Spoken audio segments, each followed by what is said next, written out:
Abra sua Bíblia em Mateus capítulo 6, versículo 10. Mateus 6, 10. Venha o teu reino, seja feita a tua vontade, na terra como no céu. Uma coisa é fato, há uma vontade que já é estabelecida no céu. E nós como igreja, nós precisamos entender que vontade é essa. Porque a oração que Cristo está nos ensinando é que essa vontade que já é manifesta no céu também seja manifesta na terra. E o que falta para nós? Entendermos isso.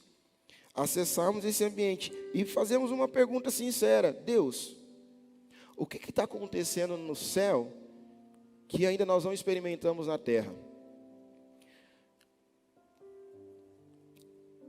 Eu trabalho com alguns pontos, né? Se você quiser anotar, o primeiro é: o céu tem um centro e tudo começa nele. Quando nós olhamos para o céu, nós vemos que tudo gira ao entorno de alguma coisa, ou melhor, de uma pessoa. Tem um centro, essa pessoa é o Senhor. Tudo gira e conspira a favor do Senhor.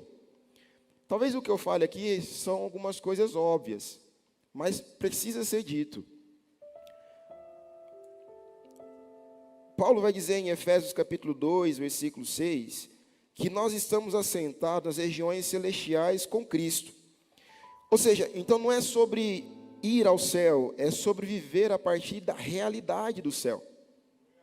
Então, como é que eu vivo a partir da realidade do céu com meus olhos na terra? É o mesmo apóstolo Paulo que vai falar assim: pensem nas coisas que são do alto, não das coisas que são da terra. Porque o que é da terra nos rouba de Deus, nos distrai. Desde o início, entenda com muita maturidade que eu vou falar. Deus nunca quis ser apenas crido, mas também contemplado. Contemplado. Para a gente ganhar tempo, eu não vou ler alguns textos, mas se você quiser anotar, Êxodo 15, do 17 ao 22, vai falar de quando Deus dá a instrução para Moisés construir a Arca da Aliança. Dentre os detalhes, eu gosto muito de pregar sobre isso, falar sobre isso, porque eu lembro que quando eu brinquei agora há pouco no discipulado, quando a gente era koinonia, nunca ouvi falar. Quando nós éramos koinonia e eu ministrava o discipulado aqui em Andradina, depois em Caxilho, eu gostava de explicar o significado de comunhão, koinonia, comunhão, da forma como eu vou trazer aqui para você essa noite. Só que dessa vez eu vou trazer um pouco mais mastigada. Deus manda Moisés construir a arca e ele fala: olha, a tampa tem as medidas, que eu não lembro agora, 1,15 mais ou menos de comprimento, acho que 67 centímetros de largura, mais ou menos isso. Então eu quero que na tampa você faça 2 anjos, 2 querubins, ambos com seus rostos e suas asas voltadas para o centro. E Deus deixa claro algo para Moisés: Moisés, ali no centro eu falarei com você. Ali no centro eu vou me encontrar com você. Ou seja, a manifestação de Deus acontece no centro e no lugar de contemplação. Mas tem algumas coisas que é interessante antes de eu chegar nesse ponto propriamente dito, porque a sensação que eu tenho é que Davi, ele anteveu algumas coisas que nós ainda não conseguimos enxergar, apesar de estar nas Escrituras. Por exemplo, o Salmo 27, 4, Davi fala: uma coisa eu peço ao Senhor, uma única coisa, que eu possa estar no seu templo, e ele fala algo maravilhoso: para contemplar a beleza do Senhor. Para contemplar a beleza do Senhor. Interessante que a forma como Deus pede para que esses anjos, querubins, fiquem na arca, é com seus rostos voltados para o centro, suas asas voltadas para o centro, e ele fala: ali eu me encontrarei com você. Olha, os anjos não estão olhando para o lado, não estão olhando ao redor, não estão olhando nenhum para o outro, estão olhando para o centro. E Deus fala: ali eu vou me encontrar com você, no centro. Quando a gente vai para um texto que a gente gosta de falar muito, inclusive cantar sobre, o texto de Isaías 6, fala, o profeta Isaías, ele fala: no ano que morreu o rei Uzias, eu vi o Senhor, e ele estava sentado num alto e sublime trono, a orla de suas vestes enchia o templo. Aí começa: anjos voavam ao seu redor, com duas asas cobriam o rosto, com duas cobriam os pés, com outras duas voavam e cantavam e declaravam um ao outro: Santo, Santo, Santo é o Senhor. Toda a terra está cheia da sua glória. E aqui eu abro um parênteses, porque Abacuque vai falar: toda a terra será cheia do conhecimento da glória do Senhor. O que eu aprendo aqui? Uma coisa é fato: a terra já está cheia da glória de Deus. O que nos falta? O conhecimento dessa glória. E a gente tem a tendência de pensar assim: poxa, eu consigo ver a glória de Deus na natureza. Sim. Eu consigo ver a glória de Deus no céu. Sim. Eu consigo ver a glória de Deus em tudo aquilo que foi criado. Sim. Mas por que eu não consigo ver a glória de Deus no meu irmão?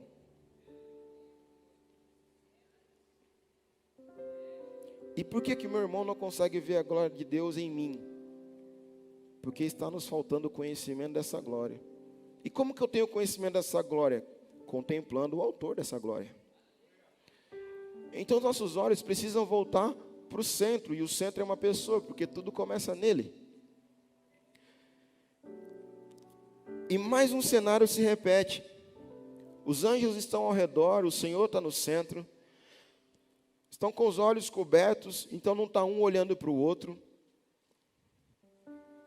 não estão olhando para o lado, só que eles contemplam algo e declaram: Santo, Santo, Santo. Eles estão respondendo aquilo que eles estão vendo, e o que eles estão vendo é santo. É maravilhoso. Não é igual a gente que canta santo sem ver, às vezes canta porque faz parte da canção. Eles estão vendo.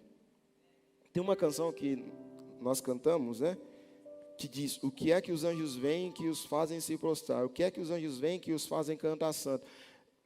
Vamos falar a verdade? Não dá uma inveja dos anjos?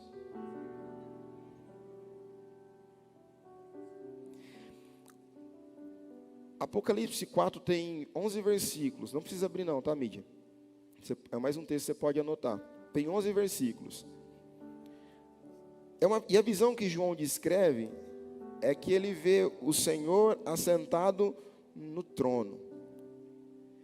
E ele fala que tem anjos ao redor do trono, e tem 24 anciãos ao redor do trono, e aparecem umas outras figuras lá, 4 seres viventes, que se eu tivesse no lugar de João, vai falar para você, eu tinha saído correndo. A Bíblia fala que eles tinham nas asas, nas frentes e atrás tinha olhos. Meu Deus. Os anciãos estão lançando as suas coroas. Anjos, anciãos e os 4 seres viventes estão declarando: Santo, Santo, Santo. E tem alguém no centro, Danilo. O Senhor está sentado no trono. Sabe algo que é muito interessante disso tudo, irmãos? Ninguém pediu para eles dizerem isso. Ninguém mandou eles dizerem isso. Só que é impossível estar diante dessa presença, e a única coisa que eu tenho para dizer é isso: Ele é santo. Ele é santo. E Ele é santo.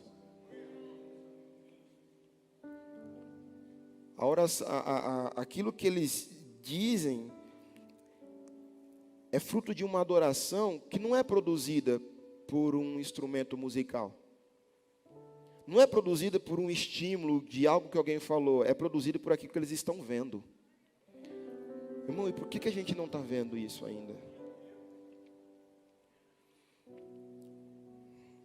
Me assusta quando Isaías fala, Isaías, o profeta, o homem de Deus, ele fala que no ano que o rei Uzias morreu, aí ele viu o Senhor. Uzias, uma figura de respeito, um rei de respeito de Israel, que começou bem, mas o seu final não foi tão bom, mas ainda assim foi uma figura muito respeitada, e precisou um objeto de idolatria morrer, para ele ver o Senhor.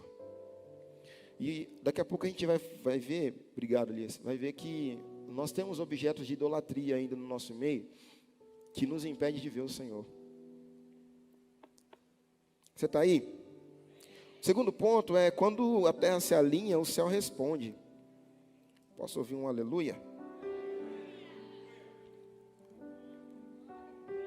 Atos capítulo 2, versículo 1.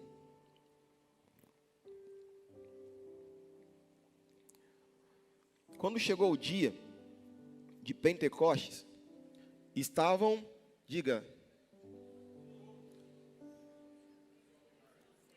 eu lembro da época da católica, que eu era católico. Obrigado. Vamos de novo. Quando chegou o dia de Pentecostes, isso, agora vocês pareceram pentecostal.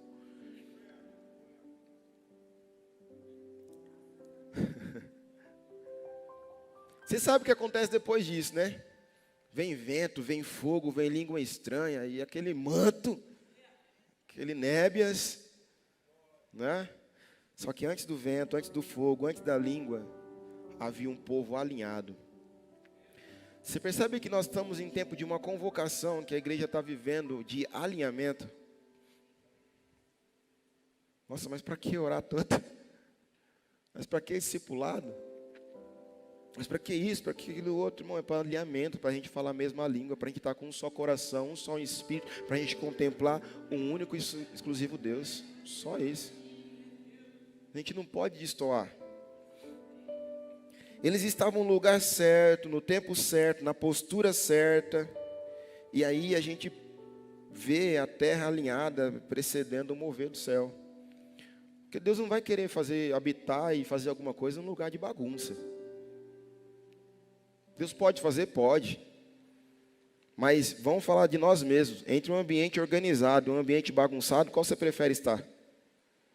E por que Deus tem que agitar no meio da nossa bagunça? Agora há pouco eu assisti uma aula. E, inclusive, o pastor Mateus Lapa, ele falou algo relacionado a esse contexto da espera. E ele disse o seguinte: a forma como nós aguardamos aquilo que Deus disse que vai fazer, revela a importância que nós damos à palavra dele.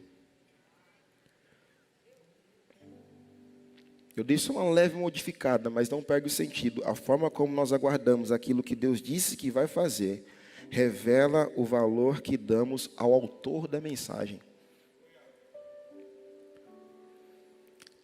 Porque tem promessas que Deus certamente já fez para você, fez para mim, que de repente a gente não vivenciou ainda, porque nós não estamos aguardando da forma correta. Mas essa é uma noite de nós realinharmos e reajustarmos a nossa forma de esperar em Deus. E o primeiro passo é deixar Ele no centro. O texto diz assim, coloca lá o versículo de novo, Atos 2:1. O texto diz, estavam todos. Isso fala de um ambiente de unidade. Todos. Porque onde há divisão, há ruído. Então nós precisamos trabalhar para um ambiente de unidade. A palavra do Senhor diz que Deus não vai ficar à vontade num ambiente dividido. Um reino, uma casa dividida, não tem como ela ficar existindo. Vai ruir, vai cair. Então nós precisamos de um ambiente de alinhamento, de unidade, de um só propósito. Por quê? Porque onde há unidade, irmão, não vai haver som do céu. Onde há unidade, está todo mundo vendo a mesma coisa, e quem vê a mesma coisa declara: Santo, Santo, Santo. Num só lugar, em um só lugar. Isso não era apenas um ambiente geográfico. Era coração, era intenção, era direção. Porque não basta estar na mesma igreja, igual nós estamos aqui. Nós precisamos estar no mesmo culto e no mesmo propósito. Eu falo isso praticamente todas as vezes que eu ministro, né? Porque a gente tem gente na mesma igreja que não está participando do mesmo culto. Então a gente precisa voltar a colocar a Deus, ou melhor, voltar a colocar Deus no centro. Não, Ele sempre esteve lá. O problema são as coisas que nós vamos colocando que vai preenchendo esse espaço. Recentemente eu trouxe aqui uma mensagem para nós, de alguns reis de Israel. Especialmente Manassés e Josias não, Amon, Manassés e Amon. A Bíblia fala que eles fizeram algo que desagradava muito a Deus. Imagina que isso aqui é o templo sagrado. Esse é o Senhor estava lá. O culto era para o Senhor. Só que Manassés e Amon, eles fizeram algo desse tipo. Começaram a cultuar outros deuses, no mesmo ambiente do culto que devia ser prestado só para o Senhor. E quem sabe, de pouco em pouco, eles foram tirando Deus do centro. Ou quem sabe, Deus pode até continuar no centro, só que agora Ele tem que dividir espaço com outras pessoas, outros deuses que não era para ser dividido. Nossa, pastor, mas aquele povo lá é rebelde, né? É, irmão, igualzinho a gente. Igualzinho a gente. Só que a gente está trabalhando para um ambiente de unidade, alinhamento, obediência. Amém? Atos 2, olha que legal, não começou com fogo descendo. Começou com o povo alinhado. Irmão, vamos alinhar para a gente ver manifestação dos céus acontecendo no nosso meio. Amém? É uma convocação, irmão. Pastores, líderes, liderados, a igreja, todo mundo falando a mesma língua. Num só propósito, num só coração. Eu vou repetir porque o céu não vai invadir num ambiente de desordem. Pensa, acho que é Lucas 15, se eu não me engano, Jesus conta 3 parábolas, que na verdade é uma história só, e uma delas é a mulher que perde a dracma, uma moeda dentro de casa, quem lembra?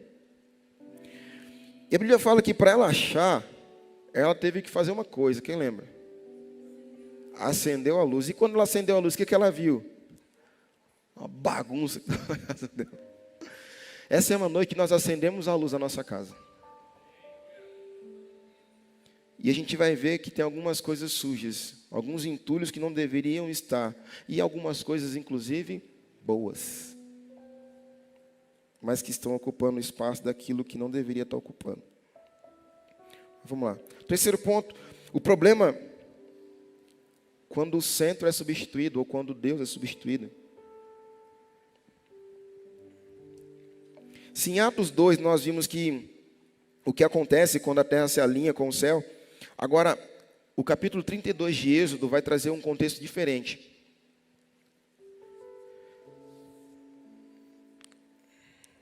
Você está aí, né? Deus está lá, ou melhor, Moisés está lá com Deus no monte, e aí o povo começa a ficar inquieto, e eles falam para Noé, para Arão assim, quando o povo viu que Moisés, melhor, vamos lá, Êxodo 32, versículos de 1 a 6, talvez eu não leia, vamos lá, acho que vai dar. Ao ver que Moisés demorava a descer do monte, o povo juntou-se ao redor de Arão e lhe disse, venha, faça para nós deuses que nos conduzam, porque a esse Moisés, o homem que nos tirou do Egito, não sabemos o que aconteceu. Arão respondeu-lhes, tirem os brincos de ouro das suas mulheres, de seus filhos, das suas filhas e tragam para mim. Todos tiraram os brincos de ouro que tinham nas orelhas e os levaram a Arão.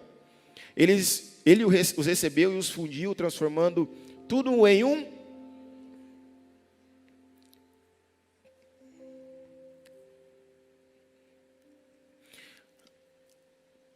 Que ídolo foi esse?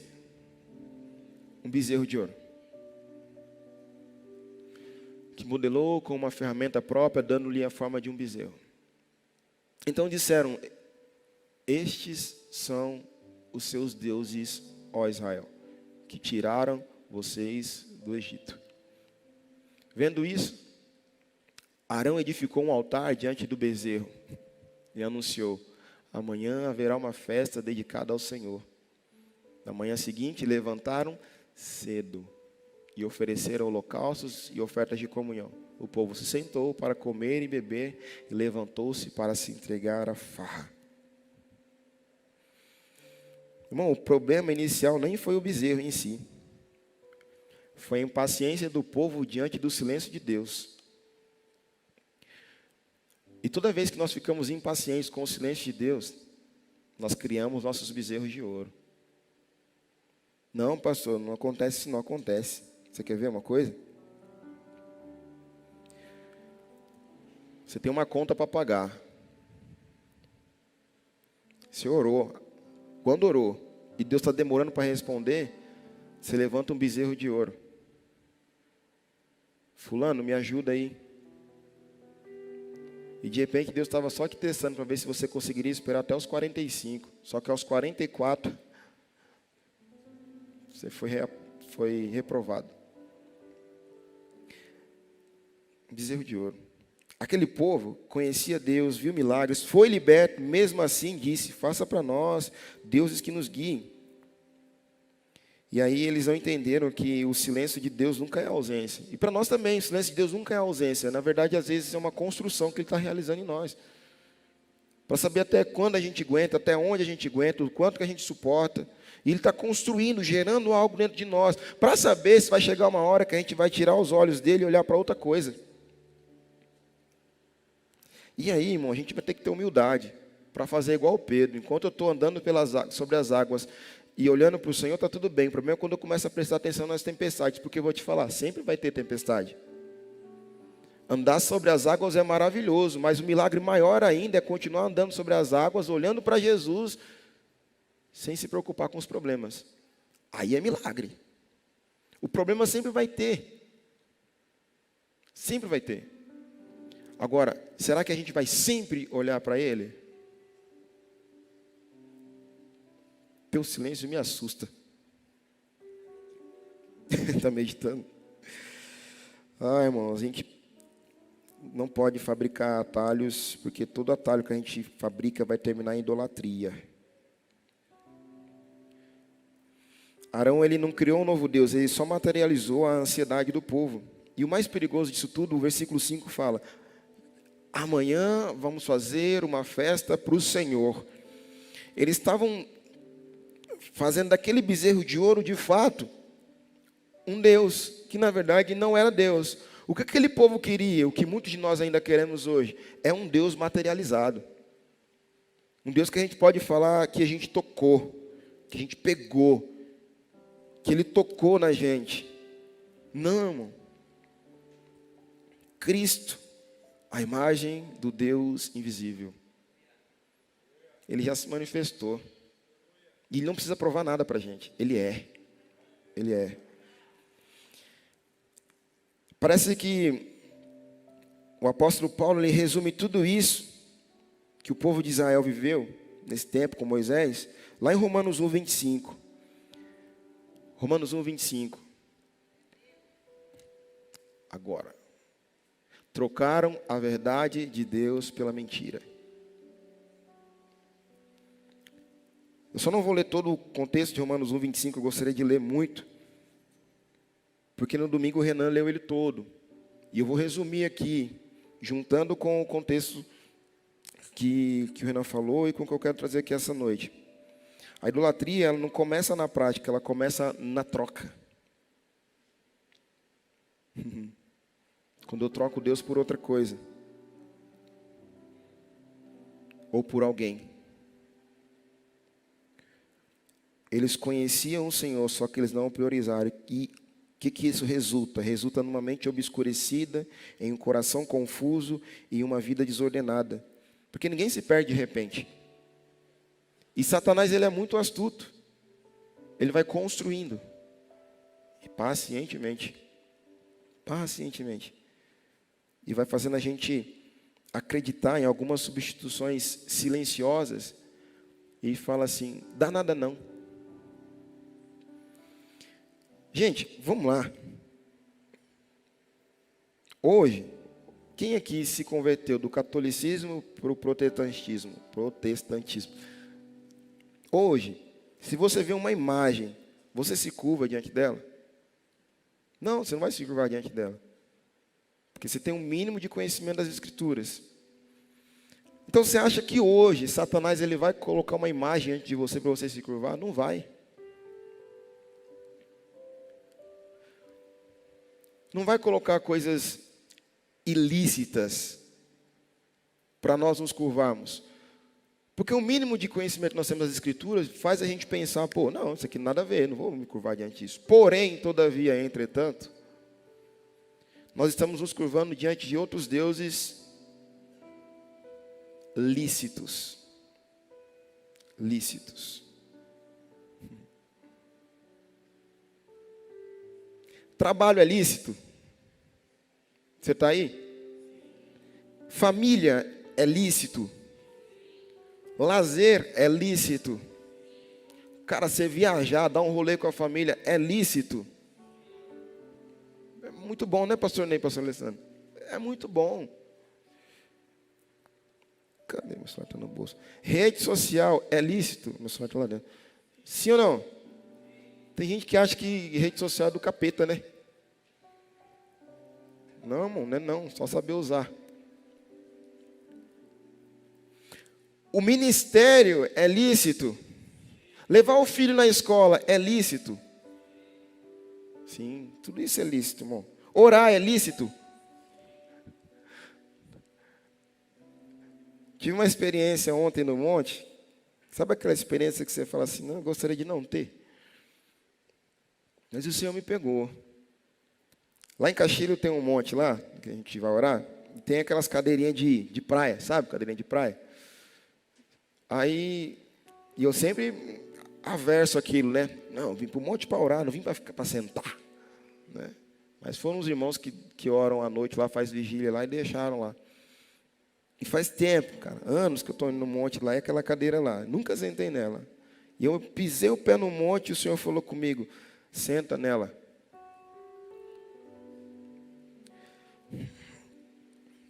Peguei a cadeira, estava fechada, abri, sentei. Aí eu falei, agora eu vou começar a orar. E Deus falou, não, você não vai orar. Você está de brincadeira comigo, né? Vim aqui para isso, pô. Não, você não vai orar. Aí beleza, eu fiquei um tempo em silêncio. Peguei o celular para ver a hora. Falei, passou meia hora, né? Passou 30 segundos. Falei, poxa vida. Aí eu falei, tá, então agora eu vou ouvir um louvor. Vou colocar aqui. Meu, peguei o celular, não tinha sinal de internet. Não é possível. Aí daqui a pouco eu pensei, agora eu vou orar em línguas então, né? E o Senhor falou, não, é para você ficar quieto. Fique quieto. Aí, aquilo tudo que você sabe, irmão. Aí você ouve barulho de folha, de passarinho, de alguma coisa mexendo no meio do mato, você já acha que é onça, carro passando na pista e tudo mais. E eu comecei a ficar inquieto. E o Senhor falou comigo assim, você está vendo como você tem dificuldade de parar? E eu estou expondo um pecado para você aqui. É um pastor que está falando que a gente tem que parar para orar, para contemplar o Senhor, que está tendo dificuldade de parar. Nós estamos no ano de discipulado, não é? Eu posso expor para você essa falha minha, não posso? E a gente que gosta de fazer as coisas, irmãos, Deus me pegou tanto, Danilo, do tipo assim, quantas vezes você veio aqui e ficou uma hora e meia aqui falando, foi embora, não pude falar nada com você. Eu falei, nossa, precisava ser assim? Irmão, eu fiquei lá acho que uns 40 minutos sem falar nada. Mas você vê que é algo lícito. Irmão, se eu estou ali e se eu oro, não é lícito? Se eu coloco uma canção para ouvir, não é lícito? Mas tem coisas lícitas que estão nos roubando a presença de Deus. Tem coisas lícitas que estão nos atrapalhando de acessar aquilo que Deus quer falar com a gente. Por exemplo, vou trazer para a Bíblia. Cara, Marta e Maria, o que Marta estava fazendo era errado, servir o Senhor é errado? Não, não era. Talvez ela só não discerniu o tempo. Porque tem coisa que Deus vai falar para mim e para você, por exemplo, nesse ambiente do monte ontem, tem um rastelo lá, que inclusive eu comprei e deixei lá para ficar limpando. Aí eu falei, tem folha, então eu vou levantar da cadeira e vou limpar. Enquanto isso eu continuo em silêncio, viu Deus? E Deus, não, eu quero que você fique parado, cabeção. É lícito, eu queria limpar um monte, mas Deus não, é silêncio, parado, sem fazer nada. Ai, que agonia. Tem coisas que Deus fala que até Ele quer que a gente faz, só que, irmão, é no tempo que Ele quer, não é agora. Às vezes a gente acha que é agora. É igual... Nossa, eu estou estudando sobre o livro do Fábio Souza lá, principalmente que profetiza. Eu vi uma fala dele lá que eu falei, não é possível. Quem aqui já teve palavra de Deus assim? Deus falou com você e aí falou, para você falar para ciclano. Quem já teve isso aqui? Eu não sei se você já passou por isso. Você pensa assim, não, vou falar logo, porque vai que a pessoa morre, né? E no livro ele expõe exatamente assim. E biblicamente falando, irmãos, os profetas não faziam isso. Eles iam mastigar aquilo. Iam debulhar aquilo em Deus, depurar aquilo em Deus para depois falar. E às vezes a gente quer desesperado, quer fazer o papel de Deus. Nós não somos Deus. E aí, Marta, cara, ela estava fazendo certo, só que para aquela ocasião não era a hora correta. E é lícito. Maria entendeu. Jesus fala, Marta, uma coisa só é importante agora. E aí a gente tem dois extremos. Eu falava agora há pouco com o pastor Jefferson, né? Agora o pastor está falando que a gente tem que orar, então a gente vai parar de trabalhar. Não, irmão. Uma coisa não negligencia a outra. A diferença é que a gente se esconde no serviço, para não fazer essa aqui de orar. Agora, quando eu me relaciono com Ele, igual Maria estava fazendo, eu entendo o que eu tenho que fazer aqui.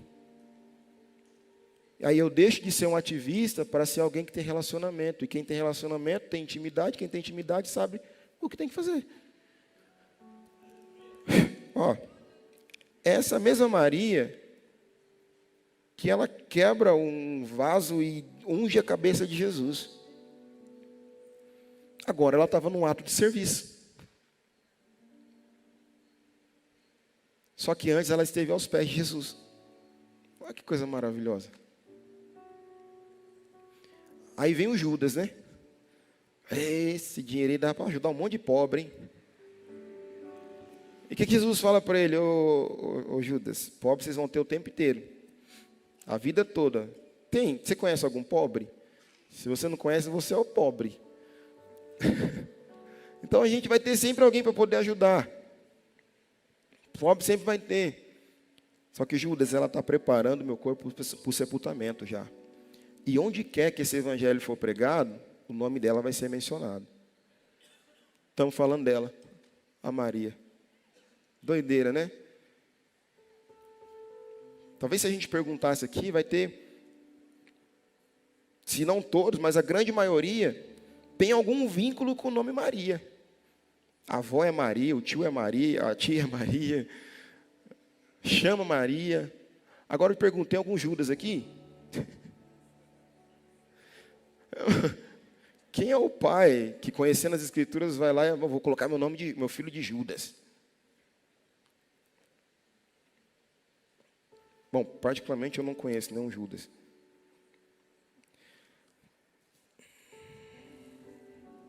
Então a gente precisa se relacionar com o Senhor. E dá para se relacionar e dá para trabalhar para Ele também.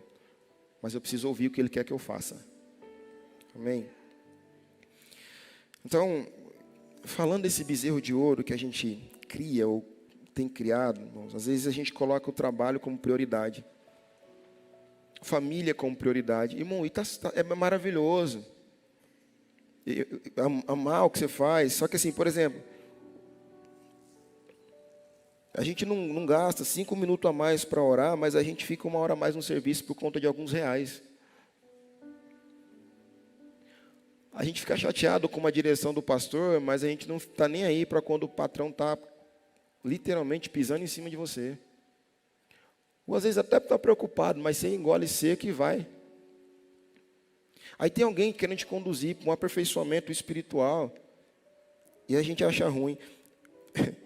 Tudo que nós estamos vivendo aqui em Andradina, as outras igrejas de Castilho, Três Lagoas, Mirandópolis e Valparaíso também está vivendo. Como é que é? Pau que dá em Chico, dá em Francisco, é assim o ditado? Está todo mundo tomando a mesma peia, irmão. Aí, eu, recentemente, com a nossa equipe lá de líderes lá, pastores e tudo mais, aí eu falei, cara, na pior das hipóteses, tudo que a gente está pedindo, na pior das hipóteses, só vai aproximar a gente mais de Deus. Só. Você vai ficar nervoso com isso? Ah, agora tem que orar antes do culto. Não devia nem ter ser pedido isso, nenhuma ordem isso. Então, repito, cara, esse lazer, as redes sociais, levar o filho na escola, o ministério, orar, tudo isso é importante. Só que assim, tudo organizado. Porque, e aqui eu falo de mim, tá?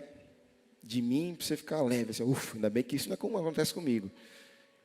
Porque se eu consigo acordar cedo e não oro, mas eu acordo cedo, entenda bem quando eu falo esse orar, não é aquela oração de ajoelhar até no colchão mesmo da cama, que é mais confortável, né? Ar-condicionado, pá. Deus, obrigado pela noite que eu tive, já consagro meu dia ao Senhor, fui. Tchau e benção, me acompanha. Nessa oração não. É uma oração intencional mesmo ali. Eu não estou dizendo para você ficar horas também, mas uma oração que fala, Deus, de fato, você está sendo o primeiro aqui, ó, contundentemente. E se eu consigo acordar cedo, para levar meu filho na escola, para ir à academia, para ir para um treino de corrida, ou o que seja, para qualquer outra coisa, para ir trabalhar.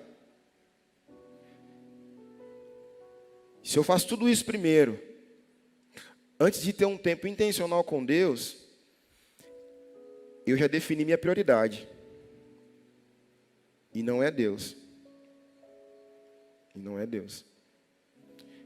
Porque nessa minha rotina, Deus que tem que se adequar a ela e achar um encaixe ali. Ele já saiu do centro faz muito tempo. Ou melhor, eu já tirei ele do centro faz muito tempo. Você está me entendendo? Aí eu pergunto, será que ele merece isso, irmão? Não merece. Então, hoje o que tem matado a gente não é o veneno, porque o veneno a gente não vai tomar. É aquilo que parece certo,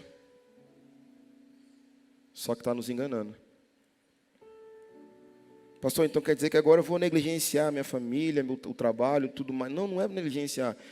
É só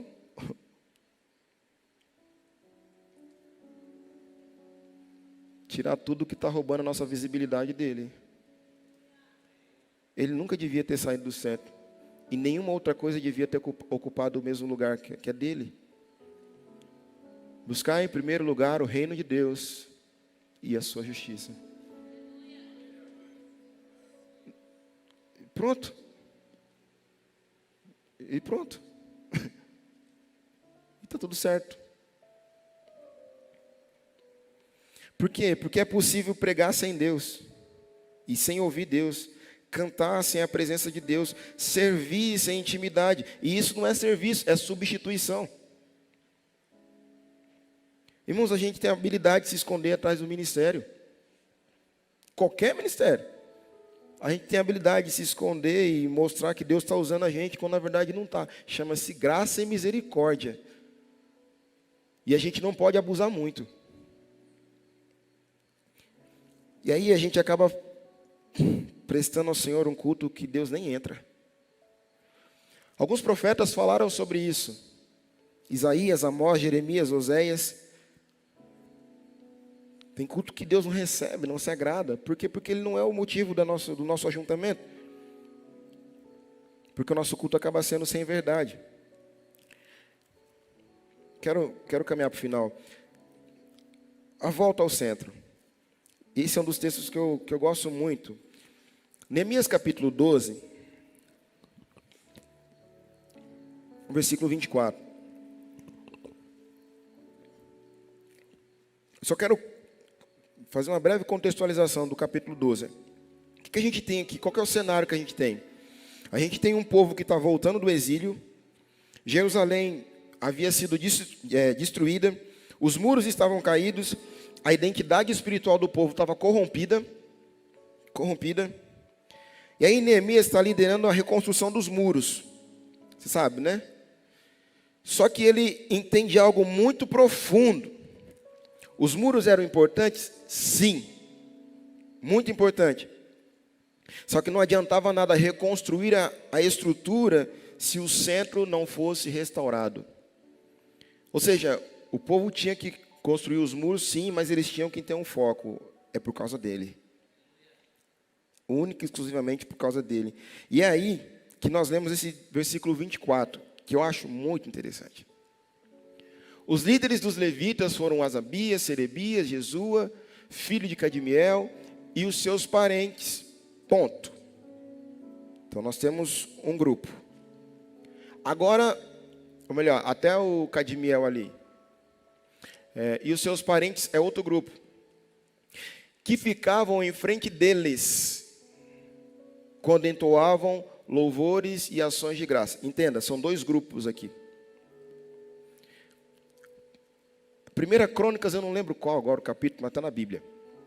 Fala desse modelo de adoração que Davi queria que fosse estipulado. Se eu não me engano, ele pede para separar os levitas. Salvo engano, é 38 mil levitas. Ele designa tantos mil para isso, tantos mil para aquilo outro, e 4 mil para adorar ao Senhor e cantar em cânticos lá, e culto. E a instrução de Davi cânticos 24 horas. E ele sempre queria dividido por turnos. E a instrução era essa: duas equipes por turno. E olha que interessante. Uma de frente para a outra e uma respondia à outra, conforme ordenado por Davi. Você está lembrando de alguma coisa que a gente falou lá no começo? Como que estavam os anjos na arca? Um de frente para o outro. Isaías, ele vê os anjos ao redor do trono cantando Santo, Santo, Santo. Lá no Apocalipse 4 é o mesmo cenário, com os 24 anciãos e com os 4 seres viventes e os anjos. Santo, Santo, Santo. Parece que Davi está tendo uma visão dos céus, de como que funciona a adoração no céu. É como se ele tivesse entendido o que Jesus disse lá em Mateus 6,10. A vontade de Deus sendo manifesta na terra, como ela já é manifesta nos céus. E é um grupo de frente para o outro. E se eles estão tendo a mesma visão que os anjos, que os 24 anciãos, o que eles estão cantando?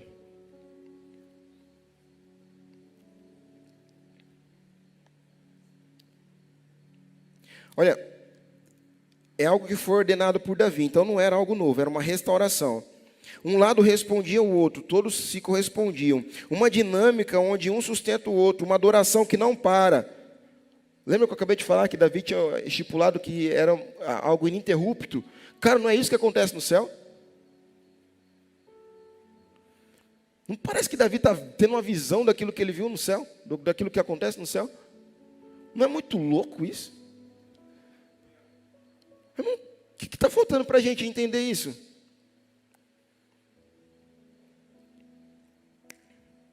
Um grupo não canta para o outro grupo. Eles cantam para quem está no centro. Ah, Jesus. Não era algo novo, era restauração. Que a gente cai no risco de pensar que avivamento é criar algo novo. Não, irmão, avivamento é só a gente voltar à simplicidade das práticas antigas. Acho que Salomão vai falar assim: não remova os marcos antigos. E você percebe que a gente tem removido os marcos antigos? Quem aqui tem pelo menos uns 15 anos de conversão? Você vai lembrar de algo que talvez hoje possa nos envergonhar um pouco. Eu faço parte disso também. A igreja que eu me converti, talvez você também, não tinha ar-condicionado. Não tinha telão de LED. Não tinha essas caixas de som Blaster Master. Não tinha nem esses microfones assim. Rapaz, mas tinha um povo que quando eu me converti, eles chamavam as mulheres de mulher do coque. Elas iam de vestidão até lá embaixo, assim, ó. Eu vi uma cena ano passado, retrasado, não lembro. Nossa, mas aquilo me pegou e essa cena não sai da minha cabeça. Era 3 horas da tarde, lá na rua de Castilha, o centro, como se fosse a Paz Leme aqui, ó. Eu vi um casal de senhor, eu chuto ali que o homem devia ter uns 60 para mais anos, a mulher beirando a casa dos 60. Ele de terno, irmão, gravata, calça social, sapato social. Ela de vestido, carregando a Bíblia dele e dela, na garupa, sentadinha de lado, sabe? Eu não sei se eles estavam indo ou se estavam voltando do culto, mas numa alegria, 3 horas da tarde, irmão. Antes de eu me converter, bem antes, muito antes de eu me converter, eu morei do lado de uma igreja evangélica. Aquelas do reteté mesmo, do manto. O culto começava às 8. 7 horas da noite eu já ouvi o barulho da igreja, da parede do lado aqui, ó. Eu querendo assistir a bendita novela em casa. 7 horas da noite, meu Deus, o que esses crentes estão orando? O culto é só daqui 1 hora. Aí ia lá para ver na porta, nervoso, brabo. Essas irmãzinhas de vestido, de joelho no chão, os homens de terno, gravata, um ventilador para a igreja inteira, suando igual tampa de marmita, e orando, e orando, e orando, e orando. Aí passou o tempo, me converti. Eu vi essas mesmas pessoas na igreja ainda, fazendo a mesma coisa. E ninguém pediu para eu colocar os joelhos no chão, eu via. Aí a vontade que eu tinha era de fazer o mesmo. E estava lá de joelhos no chão, orando. E, irmão, o culto começava às 8, 7 horas, a gente já estava em lágrimas. Chorando. Nossa, vibrando. E a adoração fluindo, e a palavra, meu Deus, eu lembro que no culto que eu me converti, eu não lembro nem o que foi pregado, eu lembro que eu estava lá na última cadeira, quando eu vi, eu já estava lá no apelo, lá na frente, lá chorando, igual um condenado. E aí passou o tempo, a gente ficou maduro, né? E a gente começou a chamar esses irmãos, sabe de quê? Religiosos. Só que, irmão, hoje eu olho para esses irmãos e eu falo, eles não eram religiosos.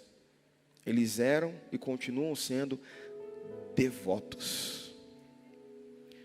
Porque são esses religiosos que oraram para a gente estar aqui. Não remova os marcos antigos. Essa convocação de joelhos no chão, de jejum, de oração, é a gente colocar, ou melhor, voltar para o lugar correto e entender, cara, os marcos que foram estabelecidos pelos nossos pais, nós não podemos remover. Nós não podemos remover. Talvez os religiosos somos nós. Somos nós. Hoje a gente entra na igreja pensando se o som está bom, quem está escalado, será que está faltando alguma coisa? E se a gente não pensa isso, a gente tenta inventar alguma coisa para a gente fazer. Porque a gente tem que mostrar a produtividade. Irmão, quem disse que Deus chamou para produzir? Deus chamou a gente para estar com Ele. Para ouvir dEle, para aprender dEle. E repito, essas preocupações com a liturgia do culto, com a organização do culto, é tudo lícito, irmão. Só que essas coisas lícitas, às vezes têm roubado a gente de Deus. Roubado o que a gente tem para fazer. Ou melhor, tem para fazer, que é estar com Ele. Mas quando eu começo a organizar as coisas, organizar tudo e colocar Deus no lugar correto, deixar Ele no lugar correto, irmão, você vai ver que tudo se alinha. Então o que nos falta é organização. Organização. Porque a gente precisa voltar a contemplar Ele, porque não existe comunhão com Deus e com as pessoas ao nosso redor sem contemplar Ele. Não existe. Não existe.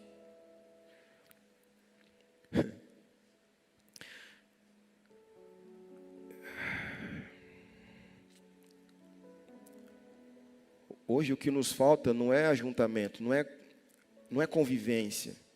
O que está nos faltando é falta de centralidade. A gente corre o risco de pensar que comunhão é churrasco, comunhão é um cafezinho, comunhão é um ajuntamento, comunhão é ouvir para a igreja, comunhão, sei lá, é uma conversa vazia. Não, irmão. Biblicamente falando, isso não é comunhão. Por que não é comunhão? Porque é possível estar perto de pessoas, mas esse mesmo ambiente que eu estou perto de pessoas, o meu Deus não é bem visto, o meu Deus não é querido. E partindo do princípio de uma comunhão bíblica, se Deus não está no meio, não é comunhão. E como que eu sei que eu estou num ambiente onde Deus não está no meio e eu não estou tendo comunhão com as pessoas? Irmão, se eu estou num ambiente onde as pessoas estão falando mal umas das outras, ou estão falando mal de uma pessoa que não está presente, como é que eu posso falar que esse é um ambiente de comunhão bíblica?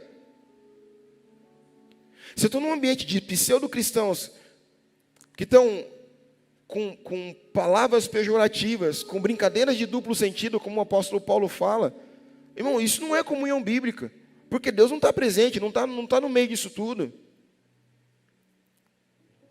Não, isso não é comunhão bíblica. Porque a comunhão bíblica é construída em um ambiente onde Deus é visível entre nós. E aí, nesse ambiente onde a comunhão, Deus é visível entre mim e você, entre você e eu, antes de eu ver a tua falha, antes de eu ver os teus erros, os teus pecados, eu vejo aquele que é santo. Porque eu estou contemplando aquele que é santo. E é por isso que eu preciso me retirar, ter um tempo com Ele, contemplá-lo, às vezes ficar em silêncio, falar com Ele quando necessário, ouvir dEle, e eu contemplo Ele. Aí, ainda que eu tenha qualquer tipo de problema com qualquer um de vocês, você comigo, se eu estou contemplando o Senhor, você está contemplando Ele, antes de nós olharmos as nossas mazelas, nós vemos aquele que é santo. E aí eu chego em você, e eu não falo, pecado, pecador, enganador, mentiroso. Não, eu falo, santo. Não, mas eu estou cheio de falha. Não, mas aquele que está entre nós não tem falha.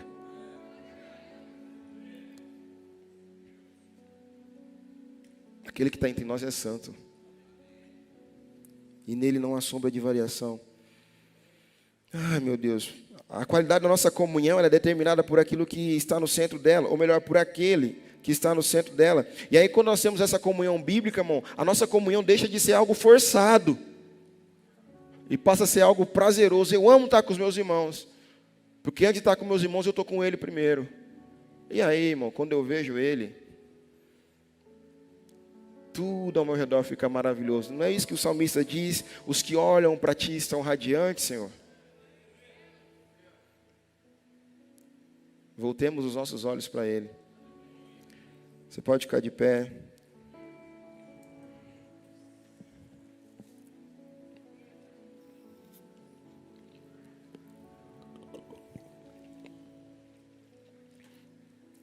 Como disse, irmão, isso aqui é só uma construção daquilo que nós estamos trabalhando juntos. Aí, tem uma pergunta. Quando foi que nós perdemos o senso da presença? Porque Ele se faz presente. O problema é, e nosso senso de responsabilidade com essa presença? Quando foi que nós perdemos o senso da presença?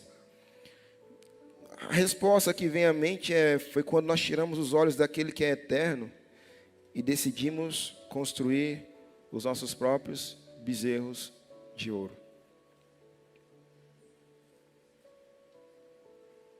Irmão, quantos bezerros de ouro não precisam ser destruídos essa noite? Até orações lícitas, às vezes está nos afastando de Deus. A gente coloca um pedido maravilhoso. Só que esse pedido às vezes está sendo até maior que o próprio Deus. Está tirando a gente do foco de tudo aquilo que Deus quer fazer. É noite de alinhamento. O bezerro ainda existe, só que hoje ele não parece errado. Ele parece até normal, ele parece até santo. Só que continua fazendo a mesma coisa, tirando Deus do centro. O pastor Mateus Lapa, ele tem uma frase, uma expressão, talvez ele até comunique com a gente aqui quando ele vier. Ele fala assim, a teologia, a serpente tem uma teologia, a teologia da serpente. E o que é a teologia da serpente? É falar de Deus sem Deus. O que eu quero dizer com isso, irmãos? Às vezes tem pessoas falando no teu coração que virou até Deus para você. Só que é uma serpente. Está falando de Deus sem Deus. Cuidado. Cuidado. Às vezes pessoas dentro da igreja mesmo, não cai nessa pilha aí não, viu? Sai fora disso aí. Está destoando daquilo que tem uma visão por trás disso tudo, irmão. Tem oração, tem joelho no chão, tem lágrimas.